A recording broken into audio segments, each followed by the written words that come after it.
Hello दोस्तों, intention of success में आपका स्वागत है।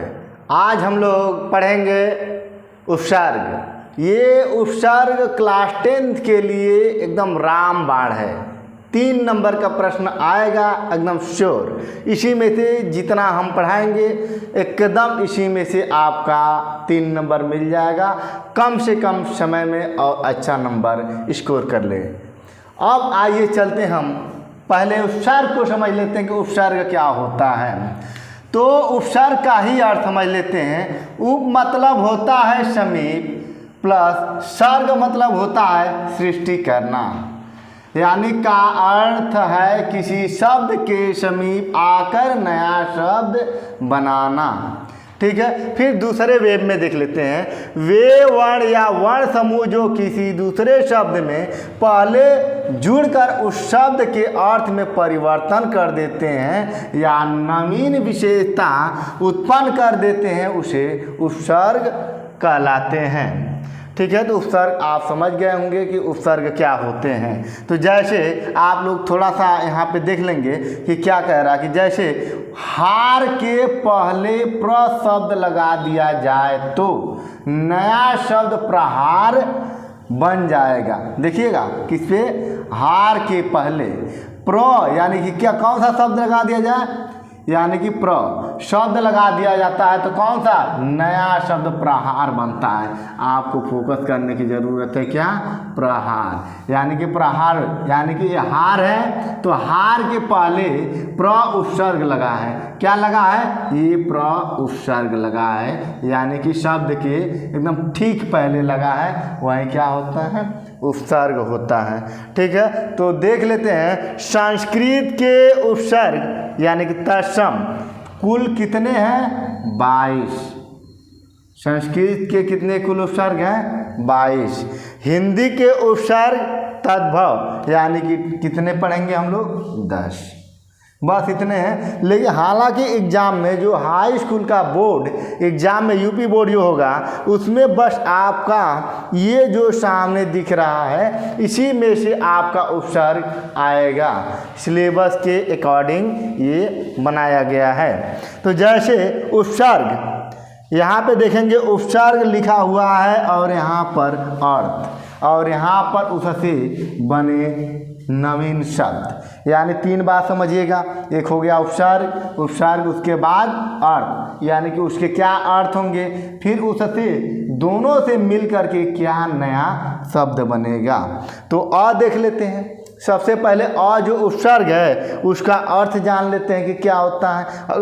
अगर अ उपसर्ग आ जाता है तो निषेध या विरोध, यानी अ का क्या होता है अर्थ, निषेध या विरोध। उसको हम नवीन शब्द बनाएंगे तो क्या हो जाएगा, अ जोड़ दिए। जैसे विश्वास है, क्या है, विश्वास। अब विश्वास में अ जोड़ देते हैं तो क्या बन गया, अविश्वास। बात क्लियर हुई, यानी कि विश्वास में जोड़ देते हैं, निगेटिव सेंस दिया कि नहीं, यानी कि निगेटिव सेंस मिल गया। उसी तरह सत्य, सत्य हुआ तो जो सत्य बोलता है उसमें लगा देंगे अ उपसर्ग तो निगेटिव सेंस, यानी कि निगेटिव सेंस दे रहा है तो यहाँ पे क्या हो जाएगा कि असत्य।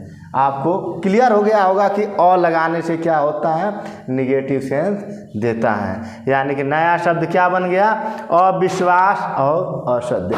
केवल 2 ही पूछे जाएंगे, यानी अधिक से अधिक कितने पूछे जाएंगे, 2। तो फिर देख लिए अधिक का अर्थ क्या होता है। अधिक का मतलब होता है ऊपर या श्रेष्ठ या प्रधान। तो उसमें देख लीजिए अधि लगा है, यहाँ तक अधि लगा है तो मतलब अधिकार में कौन सा उपसर्ग जुड़ा हुआ है, अधि।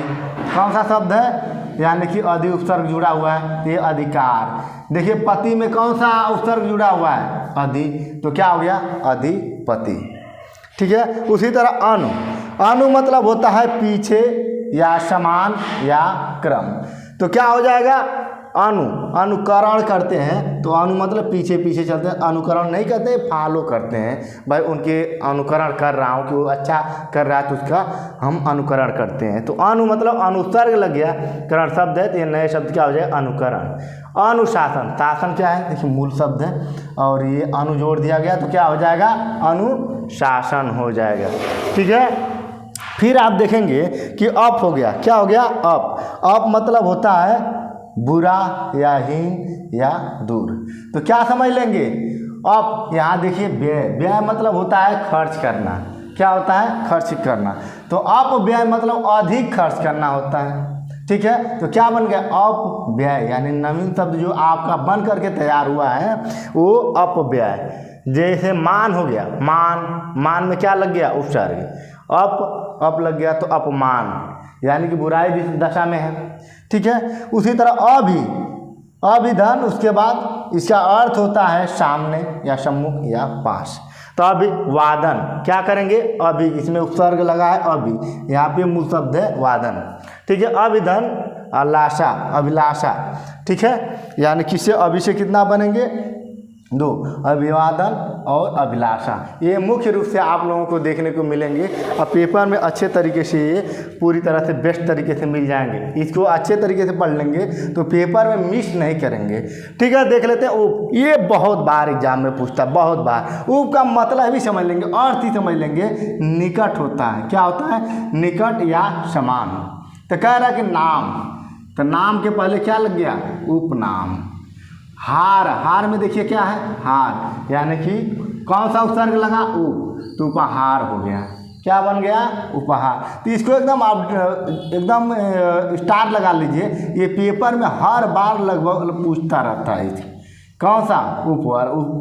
उपसर्ग पूछता है।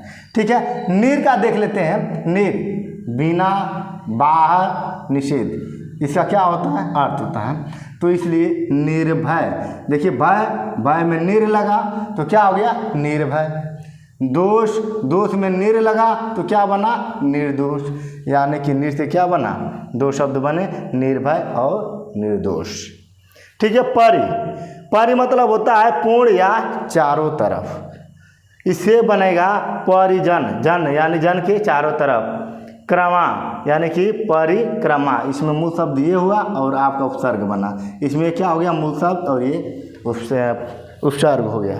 फिर देख लेते हैं सु। सु मतलब होता है अच्छा या सहज। सुपुत्र, पुत्र को जानते हैं ना? जब अच्छा पुत्र होता है तो उसको क्या कहते हैं? सुपुत्र, यानी कि सुपुत्र। अच्छा किस सेंस में जा रहा है? देखिए, यानी कि सुपुत्र। योग्य है तो कैसा योग्य है? सुयोग्य, बहुत अच्छा योग्य है।